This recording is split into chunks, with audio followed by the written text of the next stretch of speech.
How has media changed after Modi? Self-censorship is something that it's ingrained in Indian media. But since 2014, there has been a significant amount of increase in self-censorship. All of them have contributed to an environment of A, fear, B, greed, and C, indifference. In this 10 years, new journalists have joined us, right? Workforce has changed, and many of them do not even know how it used to be. Also, younger generation don't want to engage with the media or news because basically it distresses them. Pre-2014, there was this sense of security that if you're a Delhi-based journalist, no harm is going to come your way. But right now, that fear is all across. It's not like even before 2014. It was very easy to get everything published.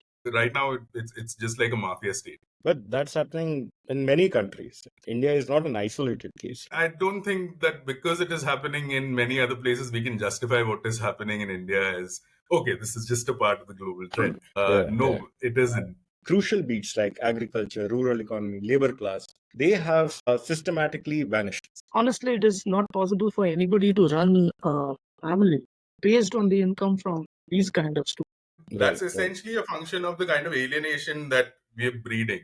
You know what? We are separate. We are not those people. What factors would help revive the press freedom rankings of Indian journalists? It is not going to be very easy. Whoever's in power next, they have a template to work with. What are the bright spots within this career that gives you? I admire people who are still doing who are doing good journalism despite all the pressures. I think new people are coming in. That is a bright spot.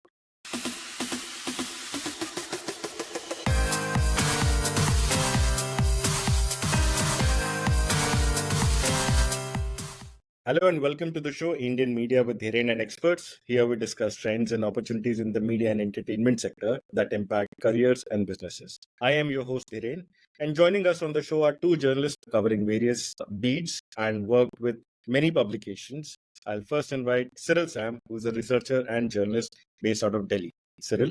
Hi, I've been a journalist based out of Delhi for the last 13 years. And I've worked at the intersection of journalism, technology, and digital innovation. And my last gig was with the Press Council of India, where I was doing some research work for them. Thank you, Cyril. Just a trivia for the audience also, Cyril and I both used to work with Tehelka back in like 2005, 10? Yeah. Or 2006, I 10, think. 11. Yeah. Yes. Yeah. And our next guest is Joyjeet Das, who's a climate editor. He used to work with Down to Earth magazine and does a lot of research within the beat as well as the sector. Welcome on the show, Joyjeet. Can you please tell us, our audiences, about your career journey? Thank you, Dhiren. Hi, I am Joyjeet. I am based out of Calcutta at the moment. I'm working as an independent journalist and as a consultant. I follow the climate beat. Before this, I was employed with several organizations for the last, let's say, couple of decades or so. Cyril and I have also worked together. That was, I think, half a decade back in Catch News. Yes. 16. Wow. Yeah, right. Media is a very small space, so it's people are bound to bump into each other. And today's show is a departure from the regular programming that I do. Usually it's about where the opportunities are in the digital space, how online tools are affecting jobs and opportunities, and all those things. But today we are going to discuss what are the real issues with journalism as a profession. Why are people leaving a socially important career, committing into economic pressures? And my first question to begin this discussion is, how has media changed after Modi? What events do you recall that began changing after 2014? There is a significant increase in self-censorship. Self-censorship is something that is very, very, it's ingrained in Indian media.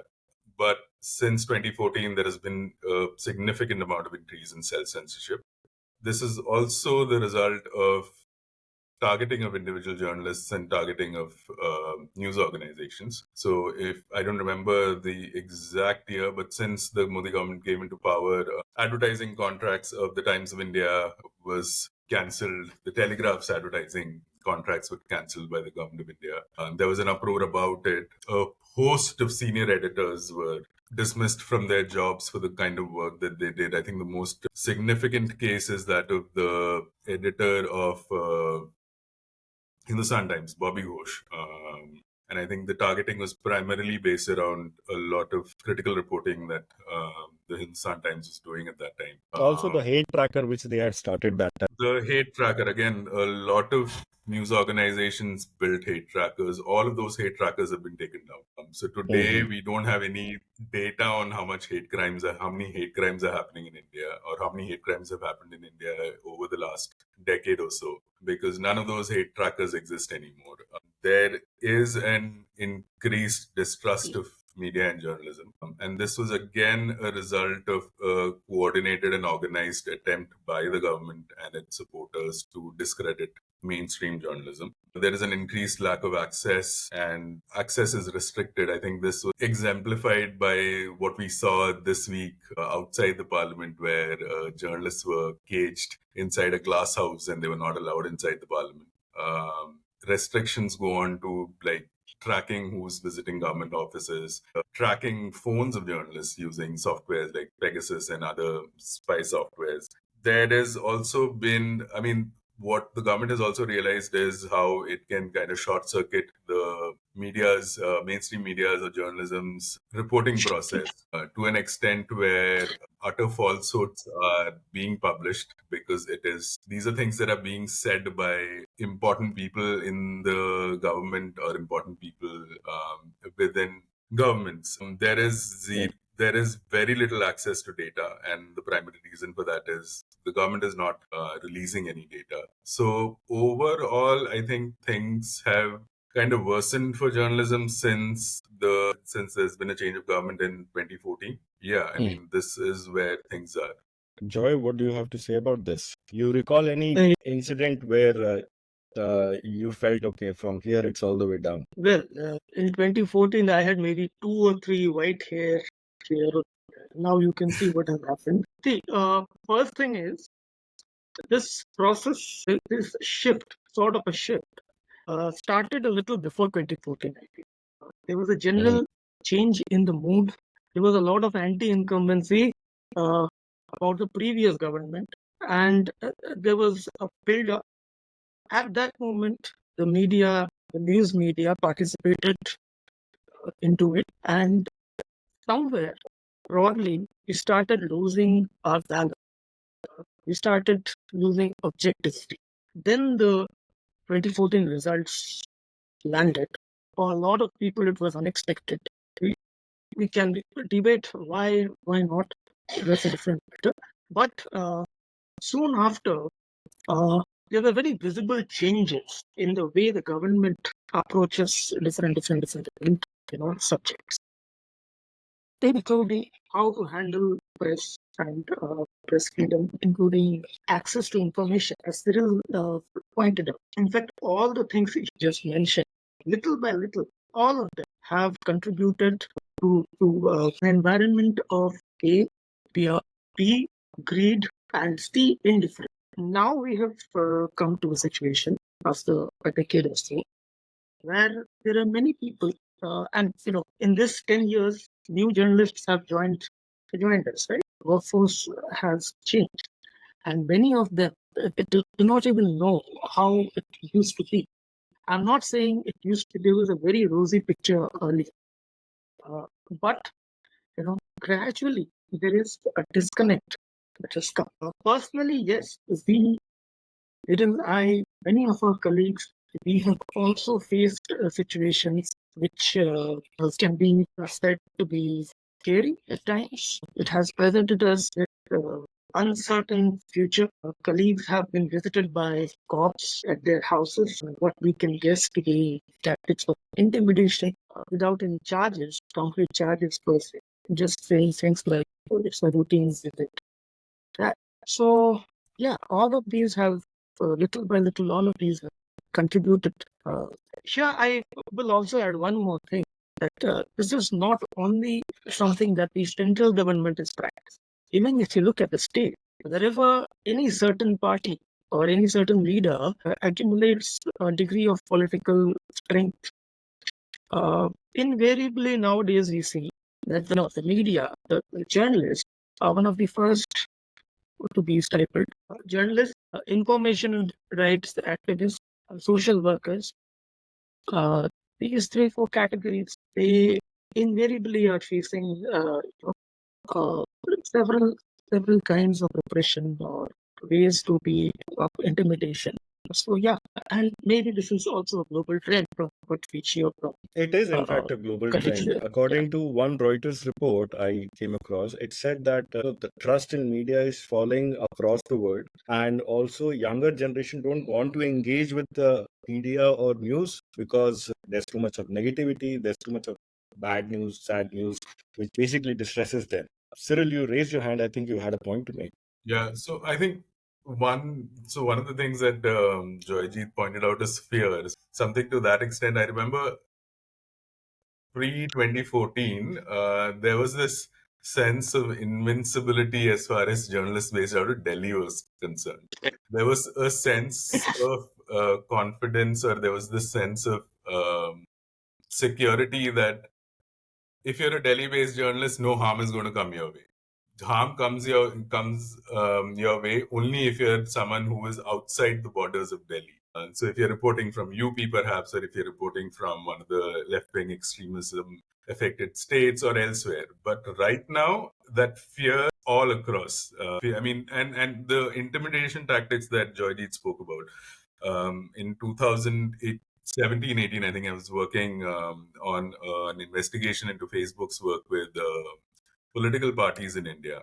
Someone I know got a call from the Prime Minister's office, and they were warned. I wasn't directly warned.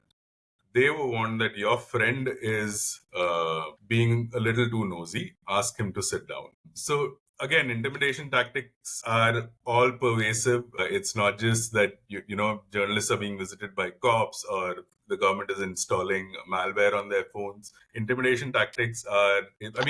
Right now it's just like a mafia state. But that's happening in many countries. India is not an isolated case, right? I mean, but then I don't think that because it is happening in many other places, we can justify what is happening in India as, okay, this is just a part of the global trend. It isn't. I mean, we have our own specific conditions and we have our challenges. Right. The bias in reporting that we see all across, and it's present both on the liberal side as well as the conservative side, whether you're pro-government, anti-government, neutrality has somehow vanished. Right. And plus the economics of maintaining a beat or a bureau to focus on few things, on stories, has also shifted. Now stories are now a beat or a bureau is maintained to generate revenue beyond the content or stories that you report. So how is this done? You conduct awards, you conduct events, invite panelists, and all these are paid opportunities. And as a result, we see many crucial beats like agriculture, rural economy, labor class. They have systematically vanished, and some beats have changed. Like the other day, I was discussing with Joy. There used to be dedicated pages about science and technology in the newspapers that reported about research and innovation. And now it has become only about new mobile phone reviews, new laptop reviews, things like that. And environment stories have been reduced to plantation drives under CSR. So because of these developments, many issues have steadily become invisible. So how is this changing the relationship between the press and the people? First, I would put a disclaimer of my own over here. It's not like even before 2014, it was very easy to get everything published. Now here, my perspective is lastly from being a desk editor. And I started out with print media. And we faced a lot of difficulty, even in the first decade of this century, to get, let us say, stories about rural India, be it agriculture, be it livelihood in general, or even in the urban space. If it was not about the middle class issues, it was quite difficult to put them in places of prominence or put them on the pages, if at all. That way, I would say I am sort of thankful for the digital space that has come. It has allowed me to commission more number of stories from even faraway places. But at the same time, that has come as a sort of a different system. So what you were talking about, the revenue model has changed. In fact, at times I feel like nobody knows what the revenue model is or whether there is a model. Everything is, it's like a trial and error sort of mechanism that we are going by. There is work that is being done, but there is systematic guarantee for those journalists, for those reporters. They get paid very paltry amount. Honestly, it is not possible for anybody to run a family based on the income from these kind of students. That's number one. Number two, in the environment space, because of climate change, now we see there is an effort by the mainstream media also to accommodate these two. But again, I remember something that Mr. Sainath had said to us when we were students, that a lot of what we do in the Indian journalism space is event driven and not so. Stories are coming in now, but that is coming in only when there is a landslide in Wayanad or there is a cloud burst in Himachal or Uttarakhand. And after that, it slowly, gradually dies down. And there is no effort to actually find out why are these happening, what can be done to if there is a handout maybe from a multilateral agency or maybe from UNFCCC after call, maybe that will get reported. But what you said, it's very rare to find editors being able to find the budget to follow these things on their own. I'll give you an example. There is a shortage of specific kind of radar in India. These radars can help us gauge from basically forecast the situations of cloud. This has been going on for a long time. Some of us have been able to report that or cover that. We did in downward. But you will not find the story being given this sort of importance. I'm talking about human lives over here, right? But it doesn't come up because there's seriously is a lack of budgeting provision to get these stories covered the way they should be covered. Perhaps there is also a lack of intention. It's quite easy to just keep on doing what you're doing rather than try to think out of the box and try to chase what is happening behind what you can just see. So, the event and the process. I think personally, irrespective of whoever is in government or things like that, because I don't think tomorrow if this government changes, suddenly we will see a lot of funds coming out. I don't think that is going to happen. But we have to try and find ways and means to get more behind the process. So, what is your view about the beats vanishing and the important issues becoming steadily invisible to the larger public? They get to see only what is being pushed by PR. So first, I think I'll break this down into multiple answers. So one is, I think, the whole conversation about objectivity. I think there is this assumption that objectivity is the ultimate ideal that we should aspire to, etc., etc. But I think we need to go a little bit into the history of how objectivity comes into journalism and what were the reasons why we decided that journalism has to be objective. So objectivity was not something that was dictated to us or something that we agreed to based on any kind of philosophical conversations, or it wasn't philosophers coming together or editors coming together that we decided that we want to be objective. Objectivity was the result of a certain economic imperative, and this was essentially, I think, 1800s or early 1900s when AP decided to increase its coverage. They realized that as long as presenting a point of view, our readership is going to be limited and our advertising base is going to be limited. The moment we take an approach of a view from nowhere, what both sidisms, we are then attracting readers on both sides of the divide, and we are also able to reach out to a larger crop of advertisers. And this is how objectivity comes into journalism. So bias was something that was pre these economic imperatives. The second thing that we need to realize is how the political economy of media in India. So when we compare ourselves, I don't think we can compare ourselves with the press in the US or the press in Europe or in other such mature democracies because one, they are extremely industrialized processes. Journalism itself is an extremely industrialized processes. There are specialized people who are doing specialized tasks within newsrooms. So you will have a fact checker who is going to make phone calls, make sure that all the quotes in your story are rechecked again with whoever is saying those things. All the dates are checked. There is some different who's responsible for just doing the subbing of the copy. Then the copy goes to someone who's essentially just making sure that your copy is edited in a way that it follows a certain structure. Then it goes to the proofreader. Once it goes to the proofreader, then it goes to the page setter or someone who's laying out the design. And then it goes to the final page, whether it is a print page or a web page. And again, the processes are very well defined.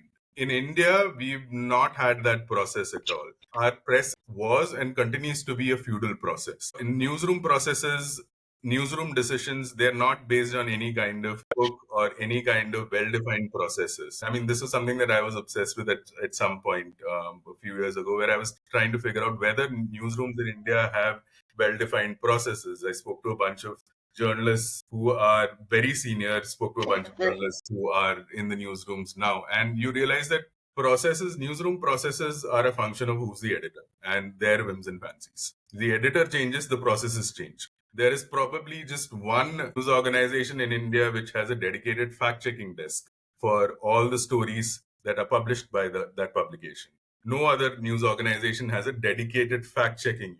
Every Which news one is organization, this is the Caravan. Okay. Every news Yeah, because they organization have to has be extra careful because of the kind of stories they do. to be extra careful. And again, this is something that is institutionalized. Fact checking is an institutionalized process at Caravan.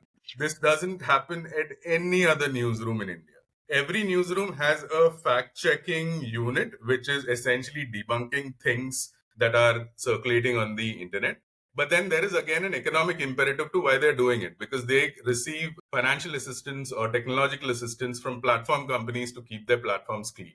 Very often, these are also newsrooms that are notorious for publishing false information or misleading information that have dedicated fact-checking units. But they're not fact-checking their own work. They're fact-checking the internet. They're fact-checking platforms. The other thing is that when it comes to the political economy of press in India, what we need to realize is that press has never been an independent business in India for a very long time. It is often an ancillary business of a bigger industrial house or a bigger family business, where press is seen as a means to get access to people in the corridors of power, or press is seen as a means to essentially ensure that your industry, whether it is the mining industry or whether it is the construction industry, real estate industry, or telecom or elsewhere, you can lobby and get your way through. So we've never looked at press as something that has to make profits or something that has to be profitable. That's something that pressure has come in only recently, maybe 10 years from now. Is this why the bias in reporting or the slant that we see has become more prominent? Because they realize that if you provide a particular worldview, you will get more views from that particular section, which is so obsessed with certain ideology or thought process. I mean, there is that. There is also the fact that a publisher or a broadcaster, say an Arun Puri or say the Goenkas of the Express or the Kasturi family, they're not really interested in the ideology of their editors or the ideology of the broadcast or the ideology of their paper. What they're interested is in ensuring that the paper remains profitable, or at least it can sustain itself. Because again, what we need to realize is that these are not listed. Most news organizations in India are not listed companies. So whatever profit is generated goes to the owner. It is not being pumped back into the system and to generate more quality reportage or to generate more quality content. It essentially goes back to the proprietor who invests in other spaces where they can essentially ensure that, okay, fine, our money is coming from these places. This is an instrument that we are using for generating influence. So they're not really interested in your so-called the ideology or the bias of their editors or their reporters. They're interested in ensuring that this can sustain itself. Maybe it can also probably generate some profit. If it generates profits, amazing. As long as it's sustainable, amazing. The moment it becomes unsustainable, I'm going to change my editor. And I think this is something that we see with people like, say, a Rajiv Chandrasekhar, who has Asianet in Kerala, which is a pro-left government and an anti-BJP news organization down south. But at the same time, he has investments in, say, something like a Republic, which is an out-and-out propaganda arm of the government. So it's essentially, a lot of it is just business decisions. They have nothing to do with ideologies. And as far as disappearing beats are concerned, again, what we need to realize is that news organizations in India are catering, especially in English language news organizations in India, they are catering to an aspirational class of people, the upwardly mobile. Now, the upwardly mobile doesn't care about a lot of these things like, say, agriculture or, say, science and technology, labor, because the upwardly mobile wants to separate itself from the labor class. They don't want to say journalists themselves. There are very few journalist unions that are left now. There are very few journalists who are organized in any way anymore. Most of them don't realize that they're working on contracts which are not necessarily legally tenable in a court of law, because it goes against a lot of our fundamental rights. For example, a journalist's contract would say that, you know what, you are debarred from unionizing. But then the right to form associations and unions is a fundamental right guaranteed by the Constitution. So a newspaper or a news organization's contract is contrary to my fundamental rights. Most journalists don't realize these things. And the reason for that is that we want to say that, or rather we want to think that we are separate from the working class. We are not the working class. We are part of the elite. And our audience doesn't really care about all of these things. We don't care about agriculture, as long as our wallets are not being affected. We care about agriculture when the prices of tomatoes go up, or when the prices of onions go up. We don't care about agriculture otherwise. We don't care about climate change as long as lane or my gully is not getting flooded. It doesn't matter. Himachal mein there's a cloudburst, or there's landslides happening in Kerala. I don't care. As long as my lane is not flooded, I'm good with everything. And that's essentially a function of the kind of alienation that we're breeding, and the kind of delusion that we're trying to feed into, that, you know what, we are separate. We are not those people. Yeah. So what you're saying is ambiguity can coexist as long as there is business profit in terms of the promoters who are there in the media business, and also for journalists and readers who come across so much of, say, disaster footage on social media. So it makes you also immune to, negative news, somebody getting stabbed, killed, drowned, anything like this. Makes for good content, but somehow makes you, immune to such tragedies also. Joy, you had a point to make. I saw you raise your hand. Yeah, about what Cyril was saying, to agree. And I just wanted to add two things to that. The earlier part, the media ownership part that she was talking about, especially in the vernacular space, you also have several councils which are basically party organ, but not mentioned as such. So it's a very strange mix, especially down south, of the same person with different hat. He is a political leader. He's also an industrialist, and at the same time also running a media business. That media business can be both into entertainment as well as into information. So that is one thing I wanted to add to what Cyril just mentioned. And the other thing, when he was talking about the journalists also in this alienation process, it is true. At the same time, I've also found a fear of ostracization among journalists, in the sense that even when they are losing their jobs, even then when they are being sacked, but being asked to write resignation letter, even then offer them counsel or help. If they come to the labor court and this can go into your favor. The first reaction is, look, I have to keep working. I need another job. And if I am branded as a troublemaker, my career ends here. And that, at times it is difficult to understand. But they think that at that moment, that is the most important point for them. So yeah, I just wanted to add, put it on the call. No, that's absolutely true. Anytime anyone falls off the radar, then the fraternity really does not come into play. So I think, Fraternity doesn't come into play, and then there is the all-pervasive HR in the next yeah. wherever you're going to find seek a job. So Correct. yeah, Cyril, you did some research about jobs in journalism and the effect of COVID in this space. Can you shed some light on what Joy has said? Because during COVID, so many people lost their jobs, and you were telling me earlier that many of them still haven't found one. I Yes. think job losses is it's cyclical. I don't think it's we can essentially say that this was a period when there were job losses. The media is something that, and especially journalism, is something that depends on how the economy in general is doing. So if the economy is doing good, journalism slash media has a lot of money because there are people who have extra money to spend on marketing or advertising, etc., etc. If the economy is doing bad, you don't have the advertising cuts or marketing cuts is the first thing that companies or organizations make.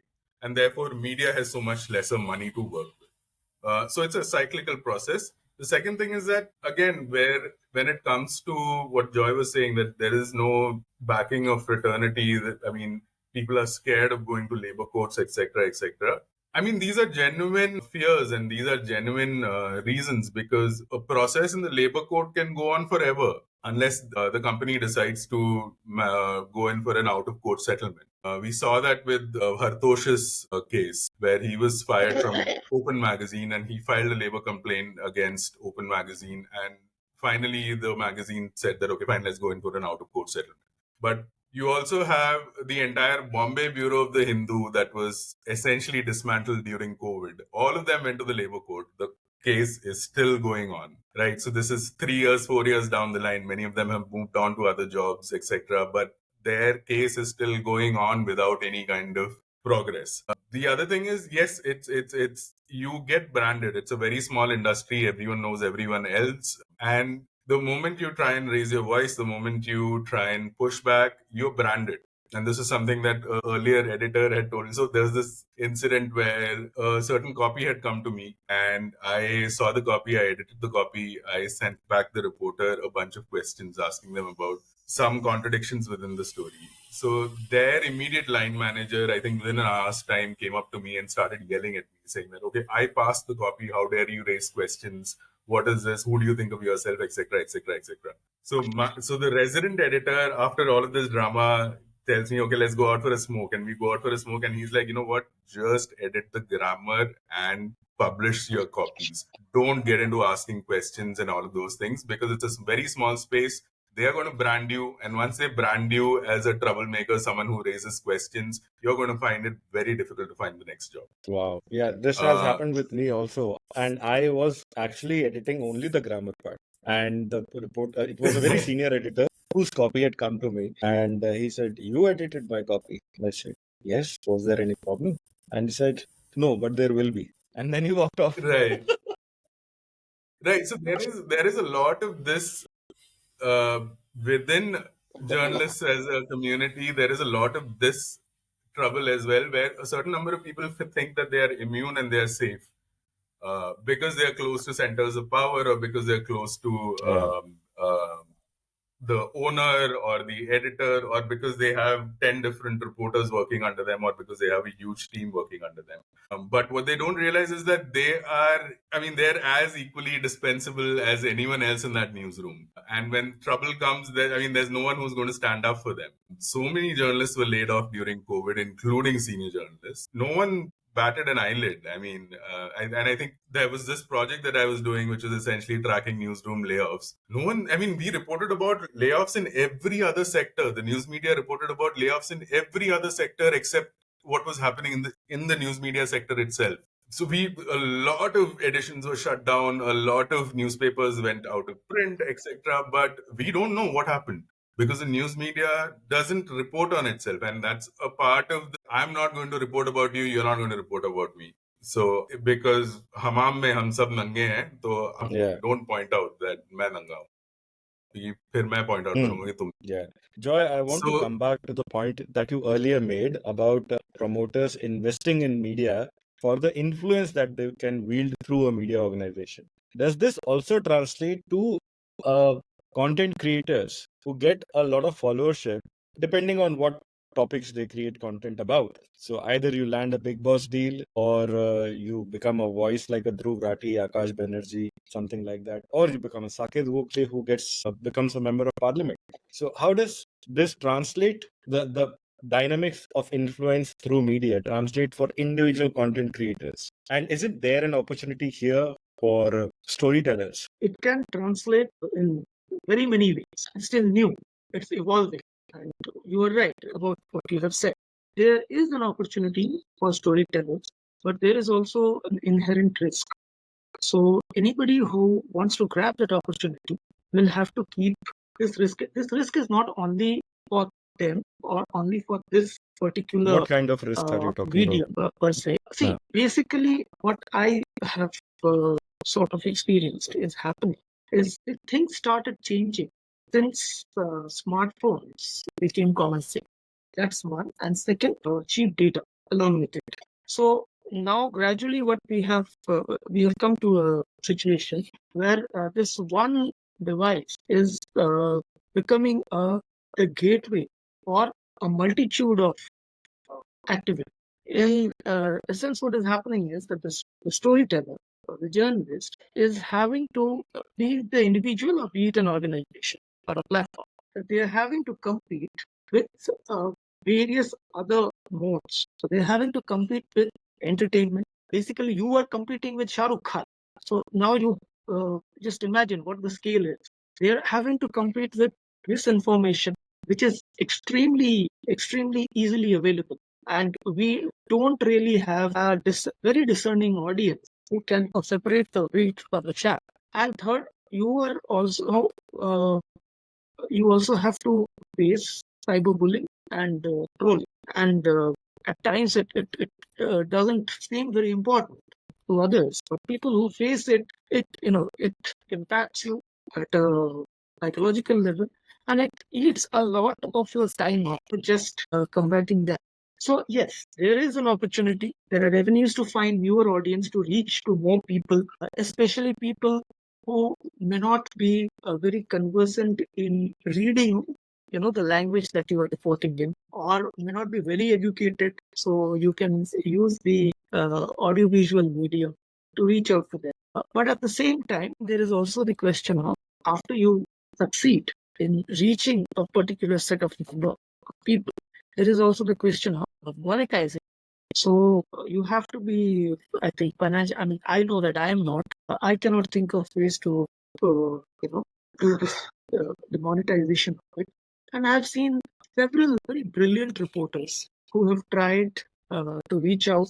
They have found success in varying degrees, but only very few of them have been able to get a financial benefit, get some sort of a compensation for their time and effort out of this. So yeah, we also have to, I think, as a community, we have to maybe discuss more about it. So this podcast is also about unlocking those opportunities. What I've realized from my own success or failures is that when a journalist or a storyteller tries to focus on monetizing content, they shift their focus from telling the story. Instead of doing research, talking to people, and then drafting your story, putting it out, producing, editing, all those things, then you're also thinking, how can I figure out social media posts? How can I monetize it? Where can I partner? What deals can I crack? I think that is a separate domain altogether for which you can collaborate with someone else. So this, I find this, solo content creator thing like a mirage. There are a small team that takes care of the other smaller stuff or the things which are not the domain expertise of the journalist. And my next question is about the India's low press freedom ranking. What does it mean that India's journalism is no more fearless anymore? And if someone else forms a government, will this revive journalism, irrespective of who the ruling party is? Or what factors would help revive the press freedom rankings of Indian journalism? See, I think building a culture takes a lot of time. Demolishing it doesn't. That is what we have already seen. Irrespective of any sort of political change, I think I would be very cautious about this particular aspect. I don't think anybody is going to hand us back more freedom on a platter. We'll have to work for that. We'll have to keep chipping at it. I mean, it is not going to be very easy. So, political class, people who, not only the political class, even the crony capitalists, they have, I would say, got a taste of this. I don't think they think that it is in their interest to create a culture where there is more openness and more freedom uh, to access information, to put different opinions onto the table. It's not going to come back just like I think unless there is a corporate rivalry where swords are drawn, not weighing for blood, but to draw it, only then there could be only then, it may reflect in what kind of journalism is being done. But I anyways, don't think it will only be through corporates. Because corporates also will have their own kind of interest. So it's not going to always ally Right. with our individual interests or community. So it has to be kept. I don't know what's going to happen with change in government, but what I do think is that whoever's in power next, they have a template to work with. And that template is a template of oppression. Now, if we go back to the history of press in India, pre-independence, and even the emergency bit, which I mean, we like to think of what the press in India did during the emergency as an example of courage and an example, or rather, we like to reflect back to it as the golden period of journalism in India. But that was really an aberration.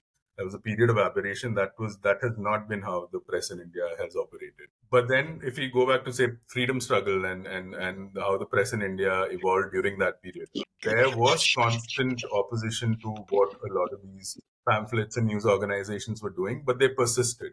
The trouble right now is that there is no more will or strength left with journalists. We've become so used to the oppression that we would rather. I mean, there's this thing that they said. I don't remember who, but I think Advani. When they were asked to bend, they crawled. We've become so used to crawling now. Now, even if someone asks us to bend or even probably stand up, we'd rather be like, you know what, our body is so used to crawling now, we'd rather crawl. So there is no will left to fight back. There are certain people, there are certain individual quarters who are fighting their own fight. But the press as a whole, as an institution, I don't think it has any will or strength left to fight back. And a large part of that goes to a large responsibility of that lays on newsroom leaders, because even if someone wants to do something, newsroom leaders don't allow them to do it. I mean, I remember speaking to an investigative journalist a few years ago, and the way that they described their time in a newsroom was that you know what, like, even if I want to do 4 investigations in a month, I can't, because the moment I do 4 investigations in a month, the next month the editor is going to call me a revolutionary. So I have to, in order for me to survive in a particular newsroom, I have to ensure that I do 2 or 3 investigations in a month, and maybe 2 stories or 1 story is a plug. That's the only way that I can survive in a newsroom. So the leadership has been extremely against freedom of the press itself. Newsroom leadership is against the freedom of the press, because then journalists will start questioning them. That how are you bringing in such clauses in my contract, or how is it that we are not chasing this story, or why are we not chasing this story? I have the scoop. Why do we not publish it? Newsroom leadership is fault here, and I think as long as we continue to see the same kind of newsroom leadership across board, we are not going to see any kind of change. Individual journalists can hardly bring about any change. We're talking about how institutions functions, and for institutions to change their tone or change their mode of operation, institutional leaders have to encourage that. And I don't think institutional leaders today want to encourage anything of that. So, if I may add, this did not happen only in the last 10 years. Yeah. So there is no reason to believe that a regime change will change this. Right. My other question is, given all these challenges that we have in the industry, in the newsroom, with the personal aspirations colliding with, say, economic pressures, financial pressures, morality, all those things, what are the bright spots within this career that gives you hope? I don't think there are too many bright spots. I mean, I want to, I admire people who are still doing the kind of, I mean, who are doing good journalism despite all the pressures. But there are really not too many opportunities or too many bright spots in this sector right now. Mm-hmm. Joy? And I agree with him. I think you have to find different smaller bright spots on your own. Whatever you can find, achieve, doing your work. If you like doing the work and you try to find out others who are doing similar sort of work, basically what you are also trying to do through this podcast, getting such experiences out. So, yeah, I mean, won't really call it the very best of situation. It's not how it should have been. But yeah, here we are. Yeah. I also think because of the tech innovation that keeps on happening, people are experimenting a lot. And I think experimentation will itself become a way of life for most journalists or content creators, because that is how you will be able to create bright spots with every cycle of change that comes in. That is one thing which can help in another way. It already is in a very small way. I hope as we go forward, we will see more of this, which is there is a change in sort of people who are coming into journalism. You know, earlier it was a very closed club sort of a community. That little by little, when gradually I'm seeing a change in that. There are people who are taking this up, who are not necessarily now based out of big cities, even state capitals. They are using their own language. They are not very well trained, but they're trying to learn. They're using technology. They're using their phones. The outcome is not always very polished, the best. But what is happening is gradually representation, I think, is increasing. So I would think that would be a bright spot. If this continues to happen, at least we will have something because it needed to change the mix of journalists. It was very, very upper caste, male, as Cyril said, upwardly mobile sort of a mix. Especially when I came into the profession, when I entered the newsroom, it was extremely like that. And in these years, I think new people are coming in. That is a bright spot. Yeah. So with this, we also come to the end of the time allotted for this recording. And thank you both for joining this show. I am sure that all our listeners and audiences will find your points very valuable. And I invite the audiences also to share their views in the comment section. Thank you, Cyril and Joy, for joining the show. Thank you for having. Yeah, thank you, Joyjeet. Thank you, Cyril.